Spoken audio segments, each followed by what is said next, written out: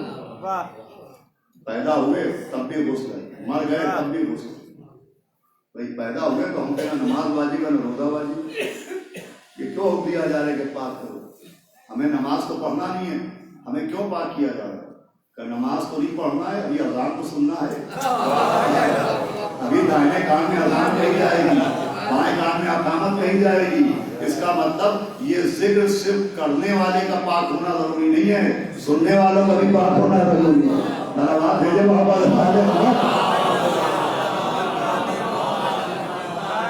تقوی کا مطلب یہ ہے پاکیزگی, تقوی کا مطلب یہ ہے پرہیزگاری, تقوی کا مطلب یہ ہے کہ حرام سے اجتناب. پرہیز ہی تو بچاتا ہے. کووڈ کی ویکسین اب آ گئی ہے, لیکن ویکسین آنے سے پہلے جو 2 گز کی دوری تھی, یہ جو ماسک پہننا ضروری تھا, یہ بھی تو پرہیز ہی تھا. صلوات بھیجے محمد پرہیز کرنا. اب اللہ نے جن چیزوں سے پرہیز کو کہا ان سے پرہیز اختیار کیا جائے, وہی تقویٰ ہے. جب وہ تقویٰ ہوتا ہے تو پھر انسان کو سب سمجھ میں آتا ہے. پھر تقوی کی اصل حقیقت نبی نے فرمایا یا علی حبک التقویٰ والایمان, کہ علی آپ کی محبت کا نام تقویٰ ہے, آپ کی برا کا نام تقویٰ ہے. اور جب یہ محبت علی جیسے تقویٰ لے کے دنیا سے جاتا ہے تو نبی کی آواز آتی کہ من مات علیہ بآل محمد ماتا طیبہ, من مات علیہ بآل محمد ماتا مقبورہ, من مات علیہ بآل محمد ماتا شہیدہ. یہ سارے انعامات تب ملتے ہیں جب مولا علی کی محبت ہوتی. دیکھیے میں عرض کرتا ہوں, یوں ماشاءاللہ ہمارے نجم میاں اور نجم میاں بزرگان نے بہت اثاثہ چھوڑا, اور اکثر ہمارے بزرگان ہمارے لیے مال دنیا چھوڑ کے جاتے ہیں, لیکن کچھ بچے جن کے ماں باپ ظاہری طور پر دنیا میں کچھ چھوڑ کے نہیں جاتے, وہ اکثر پریشان ہوتے ہیں تو شکوہ کرتے ہیں کہ ارے بھائی ہمارے باپ نے ہمارے لیے کیا چھوڑا, نہ زمین نہ جائیداد نہ بینک بیلنس کا دولت. میں عرض کرتا ہوں سب کچھ چھوڑا ہو, لیکن اگر اہل بیت کی محبت نہیں چھوڑی تو کیا چھوڑا؟ اور اگر کچھ چھوڑ کے نہیں گئے, دل کے خزانے میں آل محمد کی محبت کا خزانہ چھوڑ کے گئے تو سب کچھ چھوڑ. یہی سب سے بڑی دولت ہے, یہی سب سے بڑا اثاثہ ہے جو اس دنیا میں بھی کام آتا ہے, مرنے والوں کو مرنے کے بعد بھی کام آتا ہے, اور پھر زندگی میں بھی. میں کل پرسوں کی مجلس میں عرض کر رہا تھا کہ جو مجلس ایصال ثواب ہوتی ہے محبت اہل بیت کی وجہ سے ہوتی ہے, یہ بھی صرف مرحوم کے درجات کی بلندی کا سبب نہیں ہوتی, بلکہ دکھے ہوئے دلوں کا مرہم ہوتی. میں نے شاید پرسوں عرض کیا تھا تنو بھائی کہ طاہر ولی صاحب فرماتے تھے کہ 2 باتیں آدمی کے ذہن کے توازن کو بگاڑ دیتی ہیں, ایک حد سے زیادہ خوش ہو جانا اور ایک حد سے زیادہ غمزدہ ہو جانا. یہ فضائل اس لیے ہیں کہ اگر کتنے ہی بلند ہو جاؤ تم, لیکن اہل بیت کی بلندی پر نظر رہو گے تو دماغ کا توازن باقی رہے گا, اور کتنے ہی غمزدہ ہو جاؤ زہرا کا لٹا ہوا گھر صاف رہے گا تو ہر مصیبت پیش کرے. خدا کی قسم نہ ایسے فضائل کہیں نظر آتے ہیں نہ ایسی مصیبتیں کہیں نظر آتی. موتیں ہر گھر میں ہوتی ہیں, جنازے ہر گھر سے اٹھتے ہیں, لاشیں ہر گھر سے نکلتی ہیں, لیکن جہاں موت ہوتی ہے وہاں 1 سال 2 سال بعد بارات بھی نکلتی نظر آتی ہے. جہاں سے رونے کی آوازیں آتی ہے وہاں سے قہقہوں کی آوازیں بھی آتی ہیں. مگر ہائے خانہ زہرا, ہائے خانہ زہرا, ابھی ایام عزائے فاطمی گزر چکے ہیں, آپ مسائل سن چکے ہیں. ہائے خانہ زہرا. جناب فضا کہتی ہیں کہ میں دیکھتی تھی جب سے میری شہزادی کے پہلو پر دروازہ گرایا گیا, میری شہزادی داہنے ہاتھ سے تسبیح نہیں پڑھ پاتی تھی, اور آپ بیٹھے بیٹھے نماز پڑھتی تھی, آپ کھڑے ہو کے نماز نہیں پڑھ پاتے. جناب فضا کہتی میں دیکھتی تھی کہ اکثر شب میں نماز شب پڑھنے کے بعد جناب سیدہ اس جلے ہوئے دروازے کے پاس جاتی تھی جسے آپ کے پہلو پر گرایا گیا, اور دروازے کی جلی ہوئی لکڑیاں نکالتی تھی اور لکڑیاں سونگ کے چیخ مار کے روتی تھی. جناب فضا کہتی ہے کہ میں نے پوچھا بی بی میری مالکہ میری شہزادی آپ یہ جلی ہوئی دروازے کی لکڑیاں سونگ کے روتی کیوں ہیں؟ تو کہا فضا تجھے کیا معلوم, ان لکڑیوں میں سے مجھے اپنے محسن کے خون کی خوشبو آتی ہے. آئے میرا محسن جس کا نام میرا بابا رکھے گیا. عزیزو یہ ہو گیا, یہ ظلم ہوا تھا. میں نے عرض کیا فرمایا کہ ایک بار مصیبت آتی ہے، 2 بار آتی ہے، بار بار تھوڑی ہوتا ہے، لیکن ہائے خانے سیدہ، اس ذہن میں رکھیے گا، جناب سیدہ اپنے گھر میں دروازے کی جلی لکڑیاں سون سون کے اپنے موسم کو یاد کر کے روتے، وقت گزرتا گیا گزرتا گیا گزرتا گیا، 50 سال گزرے تھے کہ کربلا میں سیدہ کا گھر اجڑ گیا، جناب عباس کے بازو ختم کر دیے گئے، جناب قاسم کے لاشے پر گھوڑے دوڑائے گئے، 18 برس کے علی اکبر کے سینے میں نیزہ مارا گیا، 6 مہینے کے علی اکبر کے گلے پر نشانہ تاج کے تیر مارا گیا، جس گلے پر نبی نے بوسے لیے تھے اس گلے پر کوئی خنجر چلایا گیا، اور بادے قد شہادہ کا بھائی حسنہ گھر کرا کے خاک پر ڈالا رسول اللہ کا، شامیہ بستند بازو زینب و رسولہ توقع اندر گلوے سید سجاد رہا۔ انشاءاللہ اگر محسوس ہو گیا تو یہی رونے کو بہت، سیدہ کے گھر کربلا میں اجڑا۔ اب 50 برس بعد یہ کربلا کا اجڑا ہوا قافلہ مدینے آیا، اس قافلے میں ایک ایسی بیوی بھی آئی جس کی مانگ بھی اجڑی ہوئی تھی، جس کی کوکھ بھی اجڑی ہوئی، اس کا نام تھا ام رباب، اس بیوی کا نام تھا جناب ام رباب، جناب علی اکبر کی ماں۔ اب رشتے میں کون تھی؟ سیدہ کی بہو، اللہ اکبر، یہ سیدہ کی بیوہ بہو ہے جس کی مانگ بھی اجڑ گئی، جس کی گود بھی اجڑ گئی۔ اب جب مدینے آئی تو سیدہ کی بہو جائے کہاں؟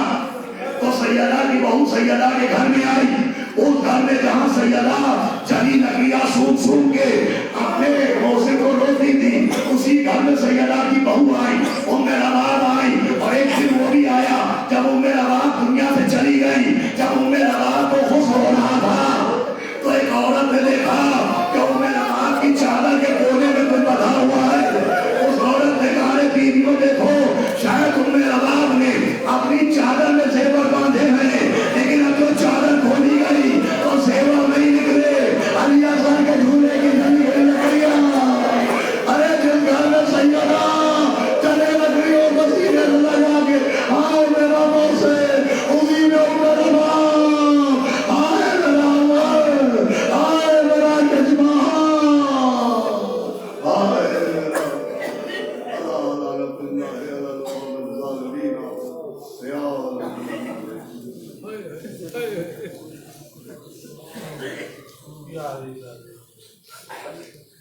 رات ایک مرتبہ پھر رسول الحمد سورہ برات کی تلاوت کر کے امام بانی بیگم صاحبہ مرحومہ سید علی سجاد صاحب مرحوم، سید علی اسد صاحب مرحوم، شیخ بانو صاحبہ مرحومہ، شیخ بانو مرحومہ صاحبہ انشاءاللہ ثواب کرتے ہیں۔ بسم اللہ الرحمن الرحیم۔